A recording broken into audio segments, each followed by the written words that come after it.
Easy వేలోకి వెళ్ళిపోవాలని చూస్తున్నారు అందరూ. ఒక ఇండస్ట్రీ పెట్టేవాళ్ళు ఒక 10 లక్షల రూపాయలు ఇన్వెస్ట్ చేస్తే ఆలోచన ధోరణి ఎవరిది రాంగ? పిల్లల్ని మంచి పొజిషన్ లో చూడాలి అనుకుని ఈ విధంగా ఆలోచించే వల్ల ఎంతమంది గోల్స్ ఉన్నాయి, అసలు ఎంతమంది తల్లిదండ్రులకు అవగాహన ఉంది, ఆ కోవలోకి వచ్చేసాం మనం ఇవాళ ఈ సెంచరీలో. విరక్తి చెందే దశకి వచ్చింది. అంటే దీంతో పాటు పక్కన వాళ్ళ పిల్లలు అక్కడ చదువుతున్నారు, లేకపోతే వాళ్ళు ఆ రకంగా వెళ్ళాలనుకుంటున్నారు. వీడికి ఏమొస్తే అది వచ్చిందండి. ఏముంది, ఇప్పుడు చదువు రానాడు ఏం పనికిరాడా? ఫోన్ మొత్తానికి అయితే కిల్ చేస్తుంది మనిషి లైఫ్. అంటే జనం ఏమనుకుంటున్నారంటే మంచి జరుగుతుంది ఫోన్ వల్ల అనుకుంటున్నారు. యూట్యూబర్, ఇన్ఫ్లుయెన్సర్ బెట్టింగ్ యాప్లు ప్రమోట్ చేయడం, నేను ప్రమోట్ చేయకపోతే ఇంకో వ్యక్తి ప్రమోట్ చేస్తాడు. ఇన్ఫ్లుయెన్సర్ ఏముంది సార్, మీరు ఫేస్బుక్లోకి వెళ్తే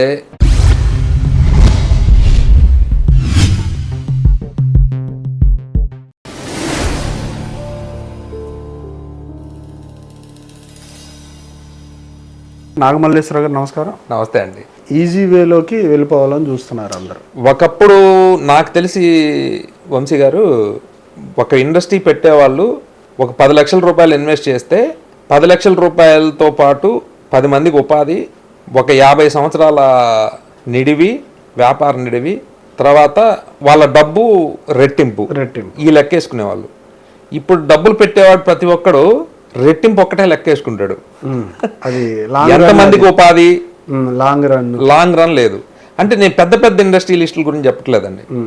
ఈ సమాజంలో అటు ఇటు కాని బ్యాచ్ ఉంటారు, 5 లక్షలు 10 లక్షలు తల్లిదండ్రులని హింసించి వాళ్ళ చేత అప్పులు చేయించి నేను ఆ వ్యాపారం చేస్తా అని ఉంటారు కొంతమంది. వాళ్ళకున్న నాలెడ్జ్ చెప్తున్నా.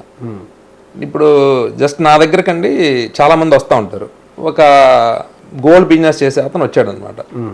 వచ్చి నేను ఒక డైరీ పెడదాం అనుకుంటున్నానండి, మీరు సలహా ఇవ్వాలి నాకు అని. ఏం చేయాలి, ఎందుకు డైరీ, ఎందుకు, మీరు గోల్డ్ బిజినెస్ చేస్తున్నారు కదా. మా అబ్బాయి బీటెక్ అయిపోయింది, ఖాళీగా ఉన్నాడు, ఎంత పెడతారన్న?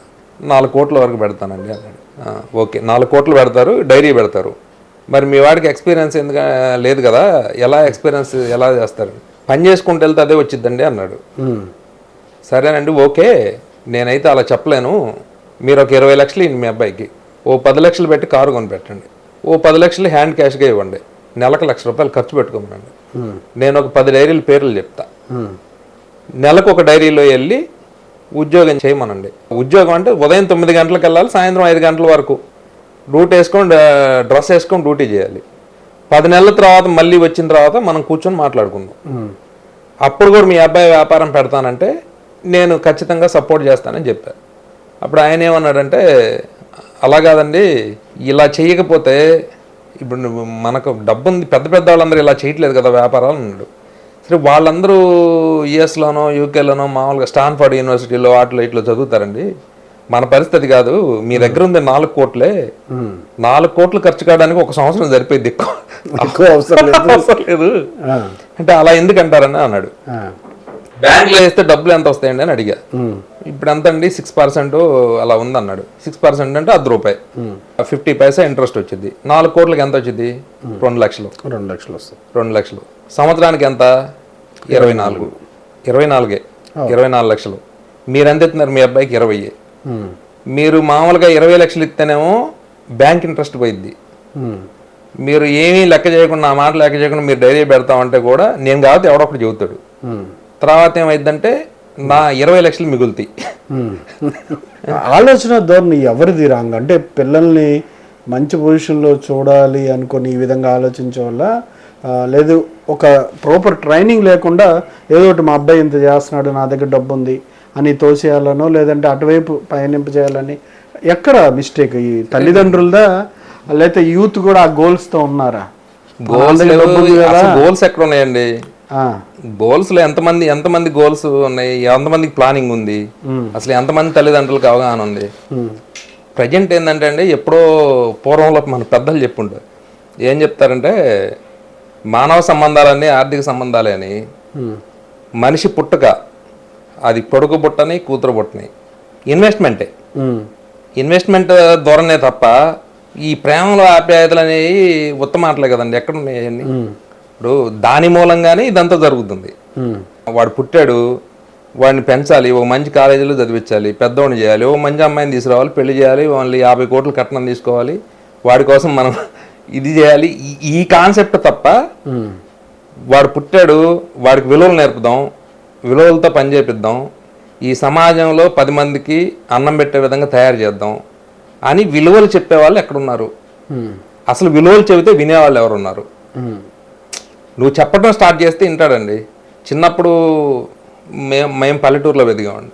ప్రతిరోజు సాయంత్రానికి పిల్లలందరూ ఆడుకొని సాయంత్రం 6-7 గంటలకు ఇంటికి వచ్చిన తర్వాత తాత అమ్మమ్మలు వాళ్ళ పొట్ట మీద పడుకోబెట్టుకొని, పక్కన పడుకోబెట్టుకొని, కూర్చోబెట్టుకొని రకరకాల వాళ్ళ జీవితంలో జరిగిన సన్నివేశాలు కొన్ని చెప్తారు. ఇవాళ తాత ఎక్కడున్నాడు? తాత రియల్ ఎస్టేట్ చేస్తున్నాడు, అమ్మమ్మ ఏమో పక్కన ఆంటీ తోటి ముచ్చట్లు చెప్తుంది. ఆ అమ్మకి సరే బిజీ, వంట వండాలి, ఇది చేయాలి, డాడీ ఎప్పుడు వస్తాడో తెలియదు. ఇంకెవడని నేర్పేది ఎవరు నేర్పుతారు చెప్పండి? ఆ కోవలోకి వచ్చేసాం మనం ఇవాళ ఈ సెంచరీలో. అవునండి, అన్ని వెనక్కి వెళ్తున్నాం అంటున్నారు కదా, ఇది కూడా ఏమన్నా వెనక్కి వెళ్తామా మనం? అంటే విరక్తి చెందితే వెనక్కి వెళ్తాం. విరక్తి చెందే దశకి వస్తుంది, వచ్చింది. ఇప్పుడు ఎలా అయితే పాలిటిక్స్ మీద, రకరకాల విధానాల మీద ఎలా అయితే ఒక రెవల్యూషన్, తిరుగుబాటు స్టార్ట్ అవుతుందో, అదే విధానంలో ఇప్పుడున్న కండిషన్స్, పిల్లల కండిషను, తల్లిదండ్రుల కండిషను, ఇవన్నీ కూడా మళ్ళీ మార్పు జరిగే రోజులు వస్తాయి. అంటే వాడు చివరికి ఎవరైతే పెంచుతారో వాళ్ళ మీద తిరగబడే దశకు వచ్చినప్పుడు ఇదంతా మార్పు వచ్చింది. ఇదంతా మళ్ళీ మార్పు వస్తుంది, వచ్చింది. అంటే పక్కాల మీద పడినప్పుడు రాదండి. దీంతో పాటు పక్కన వాళ్ళ పిల్లలు అక్కడ చదువుతున్నారు, లేకపోతే వాళ్ళు ఆ రకంగా వెళ్ళాలనుకుంటున్నారు అనే ఇన్ఫ్లుయెన్స్ కూడా ఉంటుంది కదా తల్లిదండ్రుల మీద. ఖచ్చితంగా పోటీ అంటే పక్కింటి అబ్బాయి మీద పోటీ పెట్టి వాడిని సాగ్గా చూపించే పరిస్థితి క్లియర్గా ఉందంట. అన్ని ఇళ్లలో ఉంది, అన్ని ఇళ్లలో ఉంది. ఆ ధోరణి అయితే పోవాలి ఖచ్చితంగా. వీడికి ఏమొస్తే అది వచ్చిందండి. ఏముంది, ఇప్పుడు చదువు రానాడు ఏం పనికిరాడా? చదువు రానాడు కూడా చాలా మంది పని చేస్తూ ఉంటారు. చదువు ఒక్కటే కాదుగా, చదువు సంస్కారం, ఎదగడానికి చదువు ఒకటి, చదువు సంస్కారం అంటే అన్ని వస్తాయి. సంస్కారం నేర్పిస్తే చాలు, చదువు నేర్పించాల్సింది. ఎన్ని దశలో నేర్పించాలి అంటే స్టార్టింగ్లో 10-12 సంవత్సరాల వయసు వరకు మనం నేర్పినా వాళ్ళు నేర్చుకునే పరిస్థితి ఉండదండి. ఒక 11-12 సంవత్సరాల నుంచి అయితే మనం కూర్చోబెట్టి కొంచెం వాళ్ళకి అర్థమయ్యే పరిస్థితి ఉంటుంది ఆ టైంలో. ఈ 11 to 17 ఏళ్ళ వయసులో ఎవరినైతే క్రమశిక్షణగా మనం సెట్ చేయగలుగుతామో వాళ్ళు ఆ తర్వాత నేను చెప్పిన లైన్లోకి వెళ్తారు. ఇప్పుడు అసలు పిల్లల తప్పు కూడా 100% కాదండి. పిల్లల తప్పు 100% ఎక్కడ ఉంటుంది? తల్లిదండ్రులకే వాళ్ళని పట్టించుకునే పరిస్థితి లేదు ఎక్కడా కూడా. వాడి గురించి ఆలోచిస్తే వీడు ఏం ఆలోచిస్తాడంటే, తండ్రి అనేవాడు మా వాడిని మామూలుగా శ్రీ చైతన్యాలో జాయిన్ చేద్దాము, లేకపోతే లయోలాలో జాయిన్ చేద్దాము, లేకపోతే ఇంకా పెద్ద కాలేజీ ఢిల్లీ పబ్లిక్ స్కూల్లో జాయిన్ చేద్దాం అంటే ఇక ఒక రేంజ్, అంటే ఎంత ఫీజు ఎక్కువ కట్టాము అనే దాని మీద లెక్కలు ఉన్నాయండి. ఈరోజు నలుగురు కలిసినప్పుడు మా వాడికి 10-12 లక్షలు కడుతున్నాం సంవత్సరానికి, అంతే తప్ప 12 లక్షలు అసలు ఎందుకు కట్టాలి? ఇప్పుడు వచ్చిన ఐఏఎస్లో కూడా చాలా మంది గురుకుల పాఠశాలలో చదివారండి, మనం వింటా ఉంటాం. కానీ ఈ మాత్రం ఎక్కువ వాడు మైండ్లోకి. ఈ 12 బాగుంటాయి, ఈ 12 అని ఎవడు చెప్తాడో వీడింటికి వెళ్ళి మామూలుగా నెక్స్ట్ ఇయర్ ఆ 12కి చేరడానికి ప్లాన్ చేస్తూ ఉంటాడు. ఈడేమో ఇక్కడ చచ్చిపోతూ ఉంటాడు అనమాట. అంటే దానికి వ్యవస్థల్లో ఇప్పుడు ఏదైతే గవర్నమెంట్ స్కూల్స్ కావచ్చు, లేకపోతే గురుకుల పాఠశాలలు ఎందుకు అటువైపు అసలు ఎందుకు అడుగులు వేయట్లేదు? ఇదేనా కారణం సార్? ఒకటండి, ఇంతకు ముందు ఏదైనా ఒక ఇష్యూ జరిగినప్పుడు ఊర్లలో నలుగురు కూర్చొని మాట్లాడుకునేవాళ్ళండి.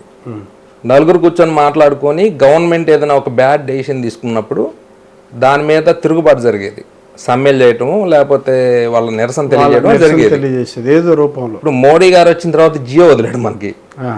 ఇప్పుడు సెంటర్లో మా ఊరు వెళ్తానండి, చాలా పల్లెటూరు మాది. మాకు ఎన్టీఆర్ బొమ్మ ఉంది, బొమ్మ దగ్గర కూర్చుంటారు సాయంత్రం అందరూ. 70 ఏళ్ళ ముసలాడి దగ్గర నుంచి 15 ఏళ్ళ పిల్లాడి దాకా ప్రతి ఒక్కడు ఎవరు ఫోన్ ఆడు చూసుకోవడమే. 70 ఏళ్ళ ముసలోళ్ళ దగ్గర నుంచి 15 పిల్లల దాకా చూడటమే. అరే అంతకాడికి ఎక్కడికి రావడం ఎందుకు, ఇంటికాడ చూసుకోవచ్చు కానీ చెబుతాను నేను. కూర్చొని కూడా ఎవరు ఫోన్ ఆడు చూసుకోవడం కానీ మాట్లాడుకోవడం లేదండి, జస్ట్ అలా కూర్చుంటారు అంతే. అంటే నేను ఎవరిదో గురించి చెప్పే కానీ నేను చూసి చెబితే బాగుంటుందని చెప్తున్నాను మీకు ప్రాంప్ట్గా. అంటే ఫోన్ మొత్తానికి అయితే కిల్ చేస్తుంది మనిషి లైఫ్ని. అంటే మంచి కంటే చెడే ఎక్కువ జరుగుతుందండి. అంటే జనం ఏమనుకుంటున్నారంటే మంచి జరుగుతుంది ఫోన్ వల్ల అనుకుంటున్నారు. ఫోన్ వల్ల జరిగే మంచి ఏముందండి? మామూలుగా మీ దగ్గర ఫోన్ లేకపోతే నేనున్నానో లేదో తెలుసుకోవాలంటే ఈ 2 స్టేర్లు పైకి ఎక్కి నా దగ్గరకు వచ్చేవాళ్ళు. ఇప్పుడు ఆ ఓపిక లేదు, కింద కూర్చొని గేట్ పక్కన కూర్చొని ఫోన్ చేస్తాను. దరిద్రం అంటే ఒళ్ళు కదిలే పరిస్థితి లేదు. అది హానేగా, బొబ్బకాయమేగా. అంటే 10 అడుగులు కూడా నడిచే పరిస్థితి లేకుండా తయారు చేసింది. ఈ మరీ దారుణం ఏంటంటే ఇప్పుడు ఒక బెడ్రూమ్ లో భార్య, ఒక బెడ్రూమ్ లో భర్త. ఆమెకు అవసరం అయితే ఈడికి ఫోన్ చేసి, ఈడికి అవసరం అయితే ఆమెకు ఫోన్ చేస్తాడు. వైవాహిక జీవితాలు కూడా అట్లా ఉన్నాయి. అయిపోయింది. చర్చ్ అండి, ఎప్పుడైతే సమాజంలో చర్చకి నోచుకునే విషయాలు ఉంటాయో అప్పుడే స్టోరీ ఫ్లాప్ అవటం స్టార్ట్ అయింది. కానీ ఇక్కడ మనిషి జీవితమే ఈ విధంగా ఉంటే కష్టం కదా. అందరి జీవితాలు ఉన్నాయి అంటే ఒక్క అతీతంగా ఎవరూ లేరండి. అందరూ టోటల్గా వ్యవస్థ మొత్తం అలాగే ఉంది. వ్యవస్థ మొత్తం ఇవాళ పెద్ద పెద్ద వాళ్ళ దగ్గర నుంచి, బిజీగా గడిపే వాళ్ళ దగ్గర నుంచి, పని లేని వాళ్ళ వరకు 10 మంది ఒక చోట కూర్చొని చర్చించుకునే పరిస్థితి లేదండి అసలు ఎక్కడా కూడా. అది వస్తుందా, రావాలా? అది రావాలి. అంటే ఒకప్పుడు ఉందండి, ఒక 25 ఇయర్స్ బ్యాక్ వరకు ఉంది. 25 ఇయర్స్ నుంచి కూడా కొంచెం తగ్గింది. మోడీ గారు జియో వచ్చిన తర్వాత పూర్తిగా సర్వనాశనం అయిపోయింది. జియోనే మూలం. అంటే వాళ్ళ కంపెనీ పేరు చెప్పొచ్చో లేదో తెలియదు నేను. అంటే అదే కదా డేటాని ఫస్ట్ లో బాగా అంతకు ముందు ఉన్నాయి వాళ్ళు చేసేవాళ్ళు, అవసరం వరకే వాడుకునేవాళ్ళు. చిన్న ఫోన్లు ఉన్నప్పుడు కమ్యూనికేషన్ కొరకు వాడుకునేవాళ్ళు. అవును. అంటే ఒకటే సార్, నేనేమంటానంటే మీరు వెళ్తా ఉన్నారు, దారిలో ఒక బ్యాగ్ దొరికింది, దాంట్లో ఒక 20 కోట్ల డబ్బులు ఉన్నాయి. నెక్స్ట్ డే నుంచి మీ లైఫ్ స్టైల్ ఎలా ఉంటుంది? నెక్స్ట్ డే కాదు 2 రోజులు దాన్ని నిదానం బయటకు తీస్తారు, విచ్చలవిడిగా చేస్తారు. ఇక మీరు అదే మీరు కష్టపడ్డారు, కష్టపడి 1 కోటి రూపాయలు సంపాదించారు. 1 కోటి రూపాయలను ఖర్చు పెట్టాలంటే ఎన్ని గంటల సేపు, ఎన్ని నిమిషాలు ప్రతిదానికి మెట్టుకి కొట్టుకి బేరం చేస్తారు. ఇప్పుడు వాడు ఏం అడిగితే అది ఇచ్చేస్తారు. నువ్వు కష్టపడింది కాదు కదా. ఈ డేటా కూడా అంతే.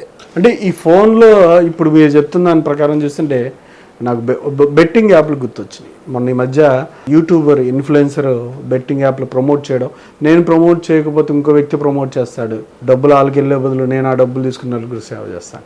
అంటే ఇన్ఫ్లుయెన్సర్లు ప్రజల్ని పక్కదోవ పట్టించలేదు. అంటే ఇట్లా బెట్టింగ్ యాప్లు ఈ ఫోన్ ద్వారానే కదా ఇవన్నీ. అసలు ఇన్ఫ్లుయెన్సర్ ఏముంది సార్, మీరు ఫేస్బుక్లోకి వెళ్తే ఫేస్బుక్ వాడతాం కన్నా మొదలు పెడితే సర్వనాశనం అయిపోయినట్టే.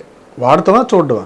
అంటే చూడటం, చూసి దాన్ని అంటే మనం కంటిన్యూ యూజ్ చేసి దాంట్లో డెప్త్కి వెళ్ళాం అనుకోండి, వెళ్ళిన తర్వాత ఏముంటుందండి, నైట్ 9-10 దాటిన తర్వాత ఇక విపరీతమైన కాల్స్, విపరీతమైన వీడియో కాల్స్, లేదంటే ఒక ఏదో మెసేజ్ పెడతారు, ఫ్రెండ్షిప్ చేద్దామనో అది చేద్దాం ఇది చేద్దాం.